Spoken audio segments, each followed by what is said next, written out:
नमस्कार, स्वागत है आपका। मेरा नाम है विपिन बेबाक और इस वक्त मौजूद हैं चंबल में। अब आप सब लोग कह रहे हैं कि चंबल, जी हाँ चंबल, जिसे पहले बीहड़ बोलते थे, हालांकि बीहड़ आज भी है, उसी जगह पर मौजूद हैं। और हमारे साथ मौजूद हैं इधर अरुणेश यादव जी, कांग्रेस के वरिष्ठ नेता जी नमस्कार। उधर उत्तम जी, सामाजिक कार्यकर्ता, और इधर पहचान के कोई मोहताज नहीं है, सुमिति यादव जी। आप पहचानते ज़रूर होंगे क्योंकि काफ़ी वीडियो इनकी भी वायरल होती हैं। तो अब इनसे ज़रा गुफ्तगू कर लें चंबल पे, यानी कि चंबल पे बैठ के, चंबल के किनारे पे बैठ के इनसे गुफ्तगू कर लें और ज़रा मालूम कर लें कि ये पिछले 5-6 दिनों से लगातार मध्य प्रदेश में चुनाव प्रचार में सारे लोग व्यस्त थे। अब हालांकि ये बड़े आश्वस्त हैं कि बिल्कुल सत्ता परिवर्तन होगा। अब सत्ता परिवर्तन कैसे होगा, इनकी दृष्टि से सत्ता परिवर्तन होगा, लेकिन कैसे होगा ये तो यही जवाब देंगे। तो सबसे पहला सवाल अरुणेश यादव जी से। यादव जी स्वागत है जी, बहुत बहुत नमस्कार। दर्शकों का स्वागत है। और हम लोग जो है यहाँ देख ही रहे हैं, चौधरी साहब ने बताया ही आपको कि चंबल के किनारे बैठे हुए हैं। अभी तो मैं ज़रा नीचे जाके चंबल को हमने देखा तो दुर्दशा हमें देखने में आ गई कि 10 साल पहले चंबल की स्थिति क्या थी, पानी कितना साफ़ था। हालांकि मोदी जी सत्ता में आए और बोला कि सारी नदियों को साफ़ कर देंगे और एकदम पवित्र जल आएगा, बिल्कुल मक्खन की तरह। और अब यहाँ जल की स्थिति देखो, काला पानी हो रखा है। मतलब जो गंगा, यमुना और चंबल जैसी बड़ी बड़ी नदियों की सफाई के नाम पे जो टैक्स लिया गया, एक अलग से टैक्स भी लिया गया 1%, और इनके नाम पे हजारों करोड़ रुपए का जो फंड आया, आखिर वो फंड गया कहाँ? हम आपके चैनल के माध्यम से ये बात पूछना चाह रहे हैं। पानी कितना साफ है। आप आइए, देखिए पानी की स्थिति देखिए साहब। आप आइए। ये मैं अभी बिल्कुल देखा, मैं काफ़ी देर घूमा। ये देखिए यहाँ कितना, मतलब पानी का रंग ही बदल गया है, बिल्कुल हरा पानी हो गया है। और साइड में देखो कितनी गंदगी है, पूरा देखो साहब। और ये तो एक घाट है, और इस तरह के पूरे देश में हजारों घाट होंगे। और ये तो सिर्फ एक नदी की बात है, और इस तरह की देश में कितनी नदियां हैं। तो आप समझो कि हमारे देश में जो ये तहजीब है हमारी, हम लोग नदियों को माता की तरह मानते हैं। और इसका जल तो पहले आदमी आम जीवन यापन में इसको पी भी लेते थे, अब भी पीते हैं, अब भी पीते हैं। हाँ। और यहाँ से सप्लाई भी हो रही है, पानी जा रहा है आगे के लिए। तो आप स्थिति समझ लो कि अगर यहाँ पे, एक बात बताइए, एक यहाँ पे जो यहाँ के नागरिक हैं, स्थायी यहीं के नागरिक हैं, वो भी आ गए एकदम अचानक। तो इनसे पूछेंगे कि जो पहले नदी में जो पानी था, जो पहले नदी में पानी आता था, तो वो बिल्कुल जैसे हम गुजरते थे तो बिल्कुल साफ होता था कि उसमें जो है अगर हमने वो एक सिक्का भी डाल दिया तो वो सिक्का भी साफ दिखाई देता था सर। हाँ। लेकिन अब ऐसी स्थिति नहीं है। अब तो पानी सर पहले से बदलाव हो गया है, गंदा जैसा तो हो गया है। बदलाव की क्या वजह है, क्या बदलाव की वजह है? अब सर क्या बता सकते हैं, पानी का एक तो जल स्तर कम हो गया है सर। पहले से जल स्तर कम हो गया, उसकी वजह से क्या है कि थोड़ी जगह में निकल रही है।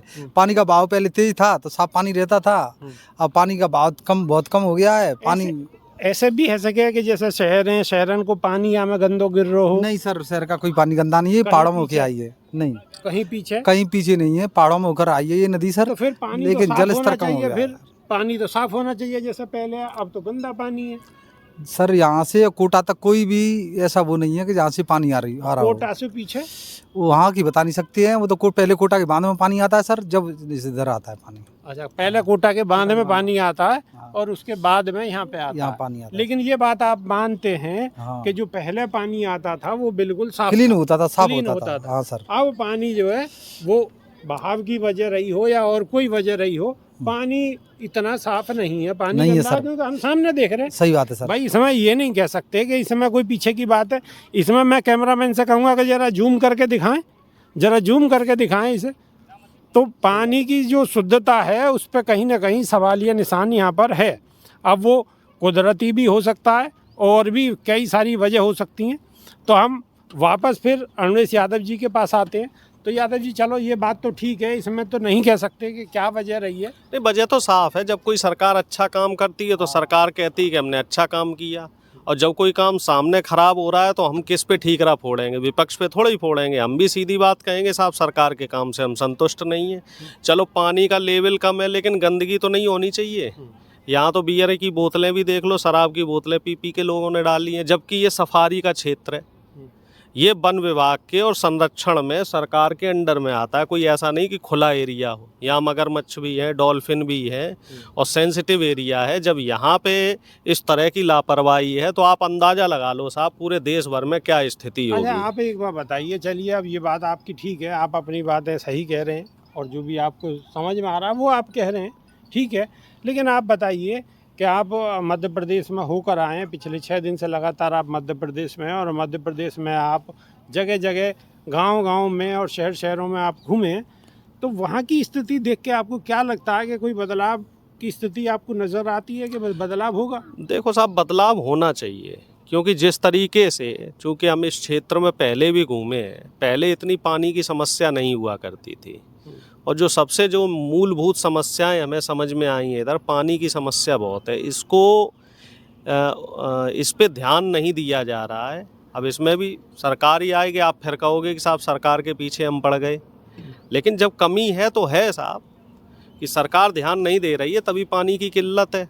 जैसे अभी जो एक सज्जन थे वो कह रहे थे कि पहले जल वाटर जो लेवल है वो ऊपर हुआ करता था, अब वाटर लेवल नीचे हो गया। तो वाटर लेवल पहले ऊपर हुआ हाँ सर, ऊपर था, पानी ज़्यादा रहता था सर वाटर नदी के लेवल अंदर। जो है क्यों गिर रहा है, जल स्तर क्यों गिर रहा है? तो इस तरफ भी सरकार को ध्यान देना चाहिए कि जो नदियां हैं, प्राकृतिक नदियां, इससे क्या है कि जो आम ग्रामीण है, जो गरीब तबका है, जो किसान तबका है, जो गांव नदियों के आसपास ही ज़्यादातर गांव बसते हैं, तो उनके जनजीवन पे इसका बुरा असर पड़ता है। वाटर लेवल जो ज़मीन का जो जल स्तर है वो भी नीचे जाएगा। जब नदियों का जल स्तर नीचे गिरेगा तो ज़मीन का जल स्तर भी नीचे गिरेगा। तो निश्चित ही है कि फसल पे भी बुरा असर पड़ेगा। फसल पे भी असर पड़ेगा, नस्ल पे भी असर पड़ेगा, और जो जल के जो जीव जंतु हैं उन पे भी असर पड़ेगा। भाई मछलियाँ कम होंगी तो जो मछली उत्पादन करते हैं मछुआरे समाज के लोग हैं तो उनके साथ भी समस्याएं हैं। और भी रोजगार है। मानो यहाँ पे अगर ये वोट चला रहे हैं लोग, इनसे भी लोगों की आजीविका चल रही है। बिल्कुल। तो अगर वो नहीं चलेगी तो उन लोगों का उनकी जीविका पे भी असर पड़ेगा। तो सरकार जो है 10 साल इस तरफ ध्यान नहीं दिया, कहीं ना कहीं बड़े बड़े व्यापारियों पे ही ध्यान देने में लगी रही। गरीब आदमी को जो है मुझे लग रहा है निगलेक्ट किया गया। अब लास्ट सवाल, मध्य प्रदेश से आपको क्या लगता है, बदलाव की उम्मीद नजर आती है कि दिल्ली में कोई बदलाव होगा? देखो मध्य प्रदेश हो, जैसे हम यहाँ पे हैं, ये मध्य प्रदेश और राजस्थान का बॉर्डर है। राजस्थान में हम देखें तो राजस्थान में ज़्यादा विरोध है, मध्य प्रदेश में भी विरोध है, लेकिन वहाँ क्या है, वहाँ पब्लिक थोड़ा डर रही है। डरने के पीछे कारण ये है कि 15-20 साल से वहाँ बीजेपी का शासन रहा है, लेकिन पब्लिक वोट अपने हिसाब से देगी, क्योंकि वहाँ की जो मूलभूत समस्याएं हैं, बिजली की समस्या, पानी की समस्या, शिक्षा की समस्या, स्वास्थ्य की समस्या, रोजगार की समस्या, तो इन तमाम समस्याओं को मद्देनज़र रखते हुए हमें ऐसा लग रहा है कि इस बार जो है केंद्र में सत्ता परिवर्तन होगा, और जो मौजूदा सरकार है और प्रधानमंत्री जी के जो हमें लग रहा है कि जो कह रहे हैं ना 400 का जो मामला है, तो हमें तो कहीं दूर दूर तक नहीं दिखता। अगर बदलाव होगा तो चंबल मैया के स्नान करने आओगे? मैया बिल्कुल आएंगे साहब, बिल्कुल स्नान करने आएंगे और आपको भी साथ में लाएंगे। और हमें पूरी उम्मीद है कि तमाम जो नदियां हैं इनकी जो दुर्दशा की गई है, जो चंबल माता हो, गंगा मैया हो, यमुना मैया हो, तो कहीं ना कहीं यहाँ की जनता जो है इस बार बदलाव करेगी साहब। तो ये थे हमारे साथ अरुणेश यादव जी। इनका स्पष्ट तौर पर कहना है कि अब के बदलाव होना निश्चित है, बदलाव जरूर होगा, दिल्ली की कुर्सी पर बदलाव होगा। और हाँ, एक बात और इन्होंने बोली है कि अगर बदलाव हुआ तो ये चंबल में मैया के स्नान करने जरूर आएंगे, इसी घाट पे आएंगे और जितने लोग हैं सबके साथ आएंगे।